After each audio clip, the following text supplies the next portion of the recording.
شب گریزاں ہوگی آخر جلوائے خورشید سے، یہ چمن معمور ہوگا نغمائے توحید سے۔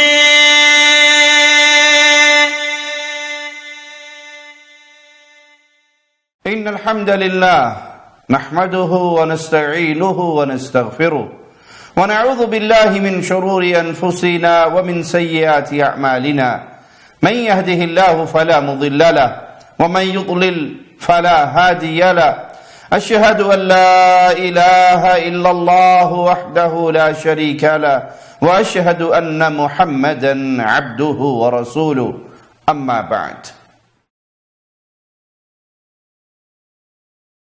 قیامت کا دن برپا ہونے والا ہے اور یہ بڑی کڑوی حقیقت ہے۔ قیامت کے دن اللہ اپنے پیاروں کو، انبیاء کو، اہل ایمان کو، فرشتوں کو شفاعت کا حق دے گا۔ انبیاء کی شفاعت سے، اہل ایمان کی سفارش سے جہنم میں سے لوگوں کو نکال کر جنت عطا کی جائے گی۔ لیکن یہ شفاعت، اس کی دو بنیادی شرطیں ہیں کہ سفارش وہ کرے گا جس کو اللہ اجازت دے گا۔ اللہ کے اذن کے بغیر، اس کی اجازت کے بغیر کوئی سفارش نہیں کر سکے گا۔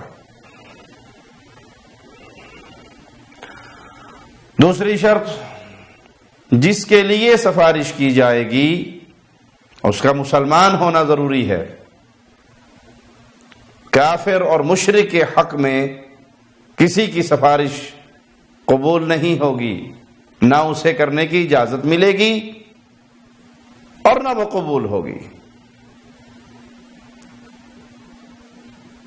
آئیے رسول اللہ صلی اللہ علیہ وسلم کا فرمان سنتے ہیں۔ صحیح مسلم 976 نمبر روایت ہے۔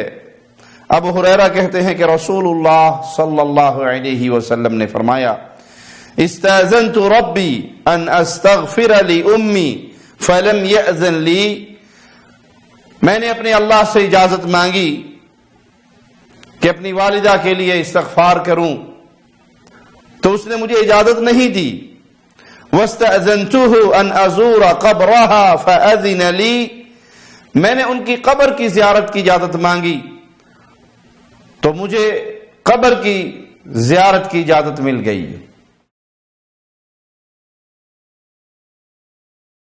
جس کے لیے شفاعت کی جا رہی ہے، جس کے لیے سفارش کی جا رہی ہے، وہ اہل ایمان میں سے ہو، یہ بنیادی شرط ہے۔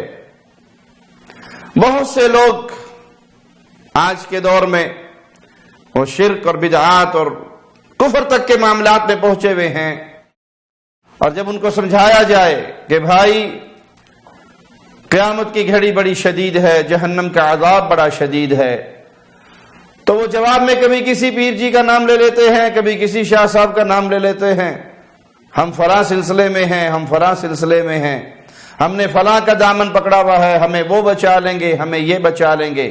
شرک اکبر وہ جرم ہے جس کی موجودگی میں کوئی شفاعت کرنے والا شفاعت بھی نہیں کر سکے گا۔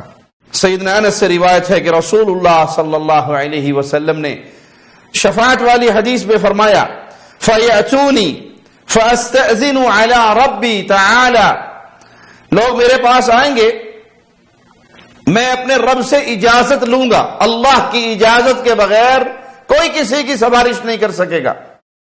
انبیاء بھی اللہ سے اجازت لیں گے، رسول کریم صلی اللہ علیہ وسلم بھی اللہ سے اجازت لیں گے۔ فَيُؤْذَنُ لِي فَإِذَا أَنَا رَأَيْتُهُ وَوَقَعْتُ سَاجِدًا، مجھے اجازت دی جائے گی، اچانک میں اپنے رب کو دیکھوں گا تو میں سجدے میں گر جاؤں گا۔ فَيَدْعُنِي مَا شَاءَ اللَّهُ، جب تک اللہ چاہے گا میں اسی سجدے کی کیفیت میں رہوں گا، اللہ کے سامنے سجدہ ریز رہوں گا. فیقال یا محمد ارفع رأسک قل تسمع سل تعطى اشفع تشفع. پھر مجھے کہا جائے گا اے محمد صلی اللہ علیہ وسلم اپنے سر مبارک کو اٹھائیے، کہیے کیا کہتے ہیں، آپ کی بات سنی جائے گی. مانگیے کیا مانگتے ہیں، جو مانگیں گے آپ کو عطا کیا جائے گا. سفارش کیجئے، آپ کی سفارش قبول کی جائے گی. تو پیارے نبی صلی اللہ علیہ وسلم اللہ سے اجازت مانگیں گے، اللہ اجازت دے گا، پھر سجدہ ریز ہو جائیں گے اور طویل سجدہ کریں گے جب تک اللہ چاہے گا. اور اس سجدے کی کیفیت میں پھر مالک اعلان فرمائے گا اے محمد صلی اللہ علیہ وسلم اپنے سر مبارک کو اٹھائیے. تو شفاعت ہوگی اللہ کے اذن سے، جس کو اذن ملے گا وہی شفاعت کرے گا، اور جس کے لیے اذن ہوگا، جس کے لیے اجازت ہوگی، اس کے لیے شفاعت ہوگی. سمجھانے کے لیے مثال دیتا ہوں. ہمارے ہاں طالب علم 33 نمبر لے 100 میں سے تو پاس ہوتا ہے، کسی کے 30 نمبر آ جاتے ہیں اور اپنے ٹیچر سے کہتا ہے کہ آپ جائیے ہیڈ ماسٹر صاحب سے میری سفارش کر دیجئے، مجھے رعایتی 3 نمبر دے دیں اور میں رعایتی نمبر لے کے پاس ہو جاؤں. تو استاد کی سفارش ہوتی ہے، ہیڈ ماسٹر صاحب اس کو 3 نمبر اضافی دے دیتے ہیں، وہ پاس ہو جاتا ہے. 30 نمبر اس نے لے لیے، 3 اس کو سفارش سے مل گئے. ایک طالب علم وہ بھی آ کر کہتا ہے استاد جی میری بھی سفارش کر دیں. استاد پوچھتا ہے جی بیٹا آپ کے نمبر کتنے ہیں؟ کہا 0 ہی آیا ہے جی، ایک بھی نمبر نہیں ملا مجھے. تو کیا خیال ہے 0 والی کی بھی سفارش ہوگی؟ مثال سمجھ آ گئی؟ اب اس مثال کو فٹ کیجئے.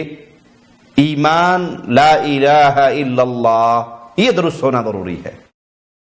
کبائر کا مرتکب ہے، گناہوں کی وجہ سے جہنم میں ہے، لوگوں کے حقوق مارے ہوئے ہیں، مختلف مسائل ہیں جس کی وجہ سے یہ گھرا ہوا ہے اور جہنم کے عذاب میں ہے. ایمان ہے، لا الہ الا اللہ موجود ہے، توحید کا عقیدہ موجود ہے، تو یہ انبیاء کی شفاعت سے، اہل ایمان کی شفاعت سے، رب کی رحمت سے جہنم سے نکال کے جنت میں داخل کر دیا جائے گا.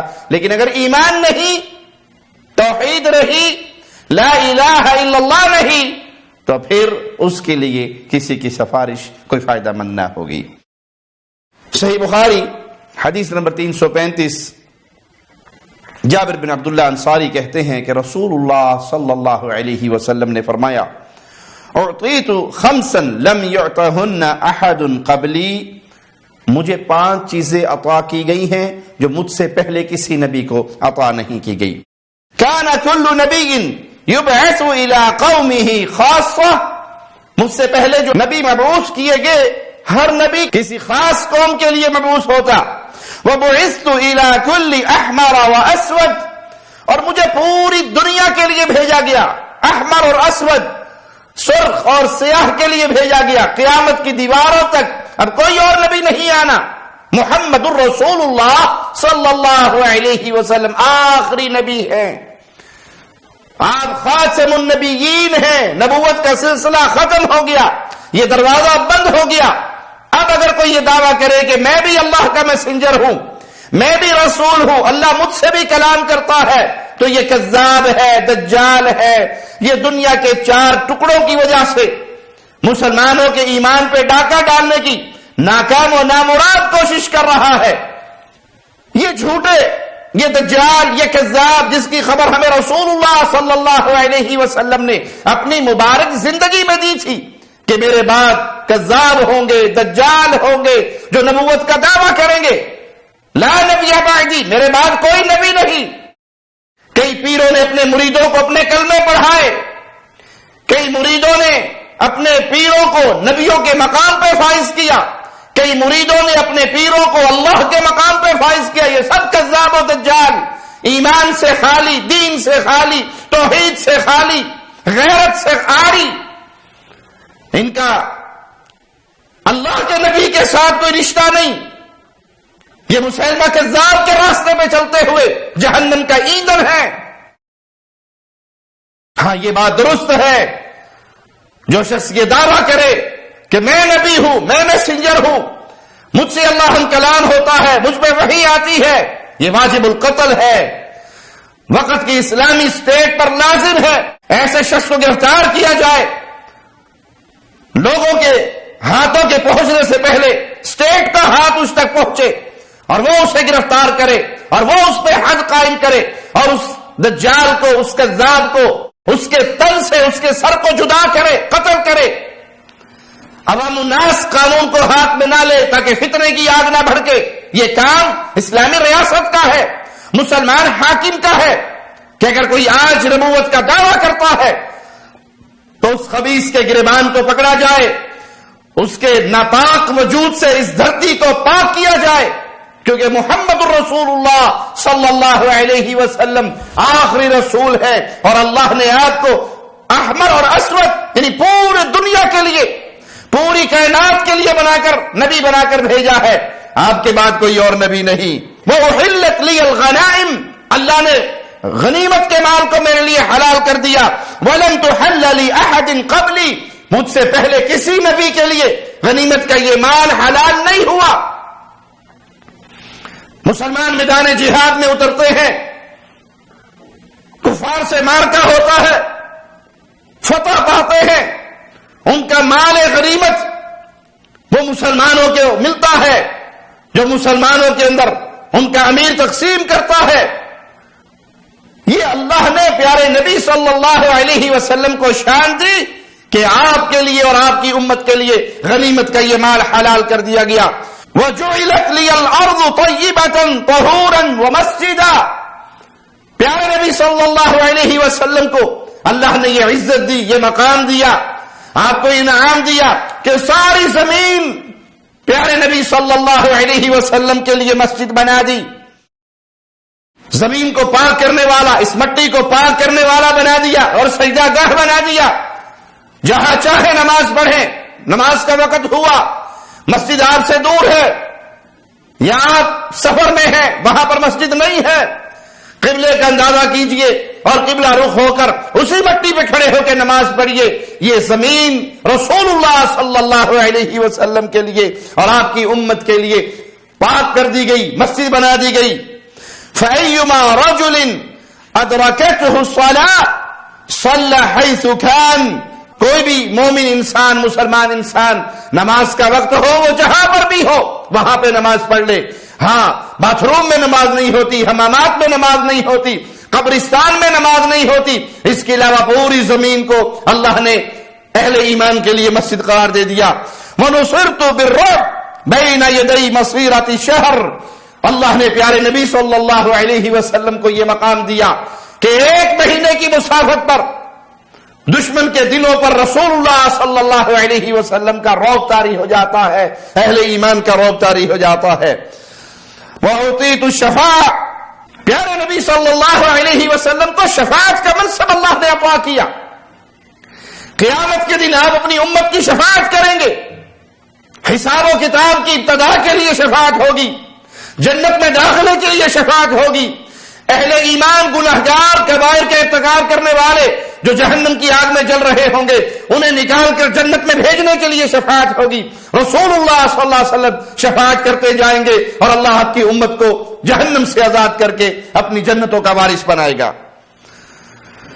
سیدنا ابو ہریرہ بیان کرتے ہیں اور یہ روایت بھی صحیح بخاری میں 3350 نمبر کہ رسول اللہ صلی اللہ علیہ وسلم نے فرمایا، یلقا ابراہیم اباہ آزر یوم القیامت وعلی وجہ آزر قطرۃ وغبرہ، ابراہیم علیہ السلام قیامت کے دن اپنے بابا آزر سے ملیں گے، اس حال میں کہ ان کے بابا کے چہرے پر گرد و غبار ہوگی، سیاہی ہوگی۔ فیقول لہ ابراہیم، ابراہیم اپنے بابا سے کہیں گے، الم اقل لک لا تعصنی، بابا میں نے آپ کو کہا نہیں تھا میری نافرمانی نہ کرنا، میں نے آپ سے کہا تھا میری نافرمانی نہ کرنا۔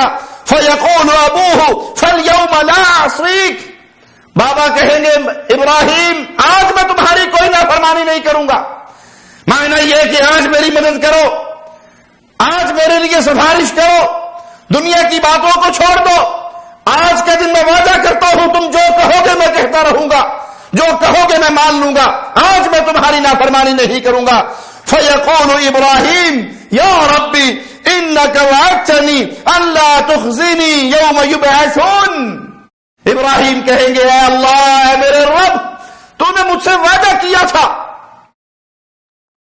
کہ میں تجھے رسوا نہیں کروں گا، جس دن لوگوں کو اٹھایا جائے گا قیامت کی گھڑی میں تیرے لیے کوئی رسوائی نہیں ہوگی، اور اس سے بڑی رسوائی کیا ہوگی کہ میرے بابا کو جہنم کی طرف لے جایا جا رہا ہے، اور تیرا میرے ساتھ وعدہ تھا ابراہیم میں تجھے رسوا نہیں کروں گا۔ فَيَقُولُ اللَّهُ تَعَالَى، مالک جواب دے گا، انی حرمت الجنت علی الکافرین، اے ابراہیم میں نے کفار پہ جنت حرام کر دی، کافروں کا ٹھکانہ جہنم ہے، وہ ہمیشہ کی دہکتی ہوئی آگ میں ہے، اللہ کی جنت میں کوئی کافر نہیں جائے گا، میں نے کفار پہ جہنم واجب کر دی اور جنت ان پہ حرام کر دی۔ ثم یقال یا ابراہیم ما تحت رجلیک، اے ابراہیم تمہارے قدموں کے نیچے کیا ہے؟ ابراہیم علیہ السلام اپنے قدموں کی طرف دیکھیں گے تو ایک بجو انہیں نظر آئے گا، جس کی ٹانگوں سے پکڑ کے اور گھسیٹ کر جہنم کے حوالے کر دیا جائے گا۔ معنی یہ کہ باپ ابراہیم علیہ السلام کی شفاعت نہیں پا سکیں گے، اور ابراہیم علیہ السلام کو اپنے بابا کی شفاعت کا اختیار نہیں ملے گا، بلکہ آواز لگے گی ابراہیم یہ جنت حرام ہے کافروں پر۔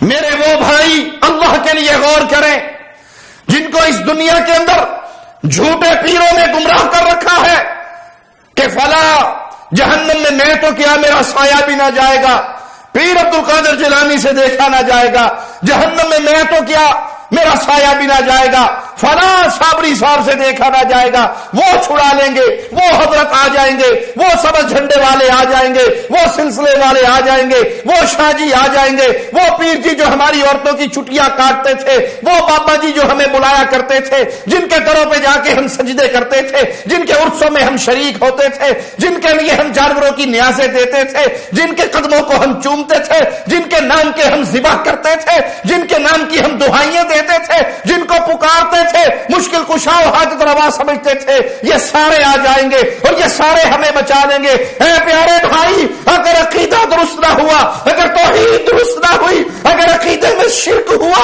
اگر کفر دل کے اندر داخل ہوا، تو یاد رکھو ابراہیم کے بابا ہو، اللہ کو کوئی پرواہ نہیں، وہ جہنم کا ایندھن بن جائے گا۔ اللہ کو کوئی پرواہ نہیں، یہ نوح کے بیٹے ہیں، اللہ کو کوئی پرواہ نہیں، یہ محمد رسول اللہ صلی اللہ علیہ وسلم کے چچا ہے، اللہ کو کوئی پرواہ نہیں، یہ فرعون کی بیوی ہے، جنت کے اندر جا رہی ہے۔ یہ رشتہ داری اللہ کے ہاں نہیں چلتی، وہاں ایمان کا سکہ چلتا ہے، لا الہ الا اللہ کا سکہ چلتا ہے، رب کی توحید کا سکہ چلتا ہے۔ تو بھول جائیے کہ آپ کس سلسلے میں ہیں، بھول جائیے کس پیر نے آپ سے وعدے کر رکھے ہیں، بھول جائیے کس بابے نے آپ کو امیدیں لگا کے دی ہوئی ہے۔ اگر آپ کا عقیدہ درست ہے، ایمان درست ہے، توحید درست ہے، تو آپ اللہ کی جنت کے وارث بنو گے، اور اگر اس معاملے میں فیل ہو، توحید میں فیل ہو، ڈوب چکے ہو شرک کی لعنت کے اندر، تو پھر یاد رکھیے اللہ کے ہاں کسی رشتہ دار کی رشتہ داری کا کوئی معاملہ نہیں، اللہ کو کوئی پرواہ نہیں، یہ کس نبی کا بیٹا ہے، یہ کس نبی کا باپ ہے، یہ کس نبی کا چچا ہے، یہ کس نبی کی بیوی ہے، یہ اللہ کے ہاں تولا نہیں جاتا، وہاں تولا جائے گا تو لا الہ الا اللہ کو شفاعت ہوگی، سفارش ہوگی اس کے لیے جس نے لا الہ الا اللہ کے قرار کیا، توحید کو سمجھا، شرک سے اپنے دامن کو بچایا، اور سفارش کرے گا کون؟ جس کو اللہ اجازت دے گا۔ اے اللہ تجھے تیرے پیارے چہرے کا واسطہ ہے مولا، اپنی رحمت سے ہمیں اہل جنت میں شامل فرمانا، ان پیاروں میں شامل فرمانا جن کو رسول اللہ صلی اللہ علیہ وسلم کی شفاعت نصیب ہوگی۔ اقول قولی ھذا واستغفر اللہ لی ولکم ولسائر المسلمین۔ شب گریزاں ہوگی آخر جلوائے خورشید سے، یہ چمن معمور ہوگا نغمائے توحید